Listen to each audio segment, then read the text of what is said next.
அத்தை குடுக்கிற பணத்தை எப்படி வாங்குவாங்கன்னு நீங்களா எதிர்பார்க்கறீங்க? அவங்க எப்படி பொண்ணு கொடுத்த இடத்துல அதுவும் சம்பந்தி கிட்ட கை நீட்டி காசு வாங்குவாங்க? இது நியாயமா மாமா? அவங்களுக்கு எந்த தன்மானமும் இல்லைன்னு நினைக்கிறீங்களா?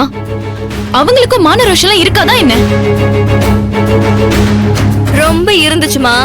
அதான் கை நீட்டி ஊரெல்லாம் பணம் வாங்குனாங்கல்ல, அப்ப எங்க போச்சு இந்த மான ரோஷம்லாம்? அத பத்தி நீ பேச வேண்டாம் ஸ்ருதி. உனக்கு மத்தவங்களோட குடும்பத்தை பத்தி கமெண்ட் பண்ற உரிமை எல்லாம் யார் கொடுத்தது? வாய மூடிட்டு. ஏன் பொண்ணு சுபத்ரா, நீயும் பேசாம இரு. நாங்க பேசிட்டு இருக்கோம்ல. இல்ல அத்தை, ப்ளீஸ். ஒரு விஷயம் உங்க எல்லாருக்குமே ஏன் புரியவே மாட்டேங்குது?